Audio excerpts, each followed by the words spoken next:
ఇవాళ ఇంకొక విషయం, అత్యంత కీలకమైన అంశం నేను ఇప్పుడు ప్రస్తావించదలుచుకున్నా. 2001లో తెలుగుదేశం పార్టీకి రాజీనామా చేసి చంద్రశేఖరరావు గారు సిద్దిపేటలో శాసనసభ్యుడిగా పోటీ చేసినప్పటి నుంచి 2023 డిసెంబర్ వరకు సిద్దిపేట శాసనసభ నియోజకవర్గంలో ఏ రోజు కూడా 25-30 వేల మెజారిటీ నుంచి 1,25,000 మెజారిటీ వరకు ప్రతి సందర్భంలో అది చంద్రశేఖరరావు గారు కావచ్చు, లేకపోతే హరీష్ రావు గారు కావచ్చు, లేకపోతే స్థానిక సంస్థలు కావచ్చు, లేకపోతే పార్లమెంట్ ఎన్నికల్లో కావచ్చు, అత్యధిక మెజారిటీ సిద్దిపేట అసెంబ్లీ నియోజకవర్గంలో బీఆర్ఎస్ పార్టీకి వచ్చింది. కానీ ఈ పార్లమెంట్ ఎన్నికల్లో హరీష్ రావు గారు సిద్దిపేటలో పూర్తి తన ఓట్లను బీజేపీకి బదిలీ చేసిండు. ఇవాళ బీజేపీ రఘునందన్ రావు గారికి 63,000 పైచిలకు ఓట్లు వస్తే బీఆర్ఎస్కు 65,000 ఓట్లు మాత్రమే వచ్చినాయి. ఈరోజు బీఆర్ఎస్ మెజారిటీ సిద్దిపేటలో 2,500 ఓట్లు మాత్రమే. అంటే ఇప్పటి వరకు సిద్దిపేట నియోజకవర్గం మీద పూర్తి ఆధిపత్యాన్ని పట్టును ప్రదర్శించిన బీఆర్ఎస్, కేసీఆర్, హరీష్ ఇద్దరు బీఆర్ఎస్ ఓట్ల మొత్తాన్ని బీజేపీకి రఘునందన్ రావుకు బదిలీ చేయడం ద్వారా ఈరోజు మెదక్లో కాంగ్రెస్ పార్టీని ఒక బలహీన వర్గాల అభ్యర్థిని ఓడించడం జరిగింది. మాకు కేవలం సిద్దిపేటలో వచ్చిన -1లోనే ఈరోజు దాదాపుగా మేము మెదక్ పార్లమెంట్ సీటును ఓడిపోవడం జరిగింది. అంటే బీఆర్ఎస్ను నమ్మి నిలబడ్డ వెంకట్రామరెడ్డిని నమ్మించి మోసం చేయడమే కాకుండా కాంగ్రెస్ పార్టీని ఓడించాలా, కాంగ్రెస్ పార్టీ అంటేనే ఏవదింపు లేకపోతే కోపము ప్రదర్శించి ఆత్మ బలిదానం చేసుకొని అవయవ మార్పిడికి పాల్పడి ఈరోజు బీజేపీని గెలిపించారు. 7 పార్లమెంట్లలో ఆనాడు 37.5% ఓట్లు తెచ్చుకున్న బీఆర్ఎస్ ఈరోజు 16.5% ఓట్లకు పడిపోయింది రాష్ట్ర వ్యాప్తంగా. అంటే దాదాపుగా 22% ఓట్లు బీఆర్ఎస్ ఓట్లు బీజేపీకి బదిలీ చేసిండ్రు. 2023 శాసనసభ ఎన్నికలలో బీజేపీకి 13% ఓట్లు వచ్చినాయి. ఈ పార్లమెంట్ ఎన్నికల్లో 35.5% ఓట్లు వచ్చినాయి. సరిగ్గా బీజేపీ ఓట్లు 22.5% పెరిగితే బీఆర్ఎస్ ఓట్లు 37.5% నుంచి 16.5%కి పడిపోయినాయి అని అంటే సరిగ్గా 21%, 22% ఓట్లు బీఆర్ఎస్ వాళ్ళు బీజేపీకి బదిలీ చేసిండ్రు. తద్వారా 8 పార్లమెంటులలో బీజేపీ గెలిచింది. 8 పార్లమెంట్లలో బీఆర్ఎస్ డిపాజిట్లు గల్లంతైనాయి. ఒక్క మెదకులో ఓడిపోయిన దాంట్లో మాత్రమే వాళ్ళకి డిపాజిట్ వచ్చింది. బీజేపీ గెలిచిన 8 సీట్లల్లో 7 సీట్లు బీఆర్ఎస్ తన ఉనికిని, తన డిపాజిట్లను కోల్పోవడం ద్వారా బీజేపీని గెలిపించింది. ఈరోజు పోతూ చస్తూ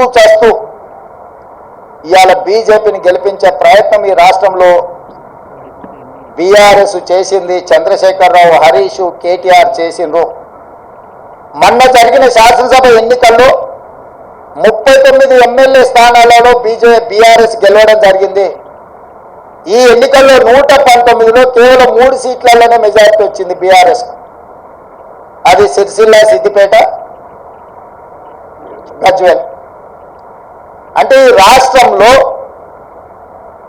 బీఆర్ఎస్ నాయకుల యొక్క ఆత్మగౌరవాన్ని, బీఆర్ఎస్ యొక్క శాసనసభ్యుల ఆత్మగౌరవాన్ని బీజేపీకి కేసీఆర్, కేటీఆర్, హరీష్ రావు తాకట్టు పెట్టిండ్రు. పూర్తిగా ఓట్ల బదలాయింపు, పూర్తిగా ఎన్నికల ఫలితాలను బీజేపీకి అనుకూలంగా మార్చి ఈరోజు కేసీఆర్ కుటుంబము రాజకీయ అరాచకానికి పాల్పడ్డారు. ఇది తెలంగాణ సమాజం అంతా గమనించాలి.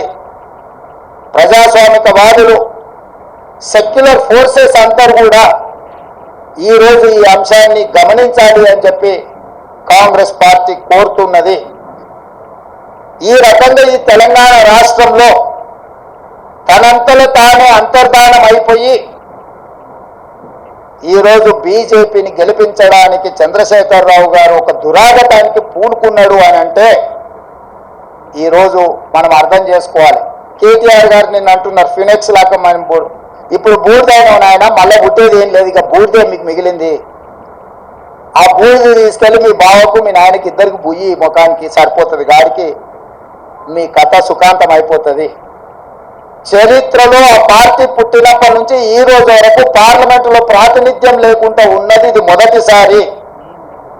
ఇంత అచేతనావస్థలో ఇంత దుర్భరమైన పరిస్థితి బీఆర్ఎస్ కు దాపురించిందంటే చంద్రశేఖరరావు గారి నాయకత్వము, కేసీఆర్ కుటుంబాన్ని ఏ రకంగా తెలంగాణ సమాజం గమనిస్తుందో వాళ్ళిద్దరు ఆలోచన చెయ్యాలి. అందుకే ఈ 6 నెలల్లో మా పార్టీ మీద, మా ప్రభుత్వం మీద, మా నాయకత్వం మీద, మా నాయకుల మీద, ఢిల్లీలో ఉండే అధిష్టానం మీద వాళ్ళు ఎన్నో రకాల ఆరోపణలు చేసింది. ఈ ఆరోపణల నేపథ్యంలో బీఆర్ఎస్కు ఒక గుండు సున్నా ఇచ్చారు తెలంగాణ ప్రజలు. ఇప్పటికైనా చంద్రశేఖరరావు గారు, హరీష్ రావు గారు, తారక రామారావు గారు ఆలోచన చేయాలి. ప్రజలు ఎన్నుకున్న ప్రభుత్వాన్ని 100 రోజులు పూర్తి కాకముందే కోట్లాది శాపనార్థాలు పెట్టడం ద్వారా ఈ ప్రభుత్వాన్ని అస్థిరపరచాలన్న ఆలోచనతో, ఈ ప్రభుత్వాన్ని పడగొట్టాలన్న కుట్రలతో వ్యవహరిస్తే ప్రజలు పూర్తిగా బీఆర్ఎస్ను తిరస్కరించడం జరిగింది.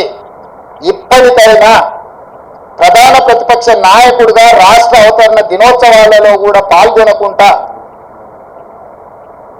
ఏవో చిల్లరమల్లర కారణాలు చూపించడం ద్వారా మీరు ప్రజాస్వామిక వ్యవస్థనే అవమానించే విధంగా వ్యవహరించిన తీరు ప్రజలు గమనిస్తున్నారు. అందుకే బీఆర్ఎస్ నాయకులకు, కేసీఆర్ కుటుంబానికి నేను సూచన చేస్తున్నా, మీ వ్యవహార శైలిని మార్చుకోండి. ప్రతిపక్షంగా సహేతుకమైన సలహాలు, సూచనలు ఇవ్వండి. ప్రజల సమస్యలను పరిష్కరించడానికి సహకరించండి. మీ కుటుంబ స్వార్థం కోసమో, మీ పార్టీ మనుగడ కోసమో, లేకపోతే మీరు అక్రమంగా సంపాదించుకున్న ఆస్తులను కాపాడుకోవడానికో మీరు చేస్తున్న ప్రయత్నాలు ప్రజలు గమనిస్తున్నారు. కాబట్టి దయచేసి చంద్రశేఖరరావు గారు ప్రధాన ప్రతిపక్ష నాయకుడిగా మీ బాధ్యతను నిర్వహించండి. అందుకని రేవంత్ రెడ్డి గారు మెదక్ పార్లమెంట్ గురించి కానీ, రఘునందన్ గురించి కానీ మాట్లాడేటప్పుడు ఒక్క అక్షరం, ఒక ఏళ్ళు నాదికి చూపిస్తే మిస్టర్ రేవంత్ రెడ్డి 4 ఏళ్ళు నేను చూపెడతాయి. రఘునందన్ రావు జై తెలంగాణ అన్నోడు, రఘునందన్ రావు రోడ్లు ఎక్కినోడు, రఘునందన్ రావు పోలీసులతోటి కలబడ్డోడు, కుస్తీ పట్టినోడు. ఆఖరికి ప్రతి చౌరస్తాలో ఈట్కా జవాబ్ పత్తర్ సే దేంగే అని చెప్పి వచ్చినాడు రఘునందన్. కాబట్టి నీలాంటి వాళ్ళకి ఎవడు భయపడ్డాడు కాదు. రఘునందన్ గురించి మాట్లాడాలంటే బాగా దగ్గర పెట్టుకో, ఒళ్ళు దగ్గర పెట్టుకొని మాట్లాడుకో. నేను చెప్పిన దాంట్లో ఏమైనా తప్పు ఉందని నువ్వు చెప్తే నేను నిరూపించేందుకు సిద్ధంగా ఉన్నా. అరే 1200 ఓట్లలో పొంకనాలు కొట్టినావు, ఇంకా ఎమ్మెల్సీ మేనేజ్ చేసుకోవడం చేతగాలే. మాది నైతిక విజయం అంటాడు నీ మంత్రి ఒక ఆయన వచ్చి. ఓడిపోయినోడికి నైతిక విజయం ఏముంటుంది? రాజకీయాల్లో జో జీతా ఓఈసీ కందరు, ఓడిపోయినోడు శుద్ధులు చెప్పుడేంది? ఏం చెప్తా ఉన్నారు మీరు ముచ్చట్లు? అందుకని మీరు ఒకసారి దయచేసి ఆలోచించండి, అర్థం చేసుకోండి ప్రజలారా. రేవంత్ రెడ్డి అనేట ఆయన నాకు చెప్పరాదా? మరి మహబూబాబాద్లో ఎట్లా గెలిచిరు మీరు? బీఆర్ఎస్ ఎంపీ లేదా మహబూబాబాద్లో? సిట్టింగ్ ఎంపీ ఎవరు? మహబూబాబాద్లో బీఆర్ఎస్ సిట్టింగ్ ఎంపీ నోడగొట్టుకొని, మీ మాలవతి కవిత గారు నోడగొట్టుకొని, కేసీఆర్ గారు, హరీష్ రావు గారు మీకు ఓట్లు వేయించిరా? బలరాం నాయక్ గారిని గెలిపించిరా? ఖమ్మంలో మీ పొంగులేటి శ్రీనివాసరెడ్డి వియంకుని గెలిపించేందుకు ఈ పని చేసిరా?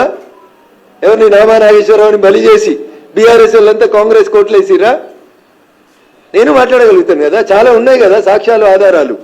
8 చోట్ల నువ్వు గెలిచినావు కదా, ఆ 8 చోట్లలో బీఆర్ఎస్ ఓట్ షిఫ్ట్ నీకు అయిందా? అదేనా హరీష్ రావుకి నీకు మధ్యలో ఉన్నటువంటి అగ్రిమెంటు? చంద్రశేఖరరావు అనేటువంటి బొందబెట్టి బీఆర్ఎస్ పార్టీని హస్తగతం చేసుకునేందుకు, బీఆర్ఎస్కి 0 సీట్లు వచ్చేందుకు ప్రయత్నం చేస్తా అని అల్లుంతో నువ్వేమైనా అగ్రిమెంట్ చేసుకున్నావా రేవంత్ రెడ్డి? అందుకని రఘునందన్ గురించి మాట్లాడే కంటే ముందు, రఘునందన్ నోట్లో నోరు పెట్టే కంటే ముందు ఒళ్ళు దగ్గర పెట్టుకోమని చెప్పి అది ఎవరికైనా ఈ సందర్భంగా నేను చాలా స్పష్టంగా తెలియజేయదలుచుకున్నా. నేను చాలా స్ట్రైట్ ఫార్వర్డ్గా ఉంటా. ఉన్నది ఉన్నట్టే మాట్లాడతా, నిజాలే మాట్లాడతా. హరీష్ రావు అనేటోడు నాకు ఒక్క ఓటు వేపిస్తే, హరీష్ రావు అనేటోడు నాకు ఒక్క ఓటు వేపిస్తే నువ్వే కదా ప్రభుత్వంలో ఉన్నావు, నువ్వే కదా ప్రభుత్వంలో ఉన్నావు రేవంత్ రెడ్డి. పిలువు, ఏ గుడికి పిలుస్తావా, ఏ బడికి పిలుస్తావా?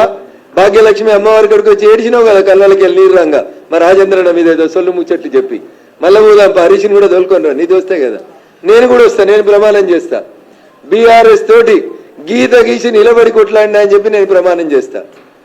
పొంగులేటి శ్రీనివాసరెడ్డి చెప్తేనే వెంకట్రామరెడ్డి పైసలు వంచినమని మా మెదక్ పోలీసు వాళ్ళు చెప్తారా చెప్పారా? నువ్వు వచ్చి భాగ్యలక్ష్మి టెంపుల్ కాడికి వచ్చి ప్రమాణం చేయి, నీకు నిజాయితీ ఉంటే.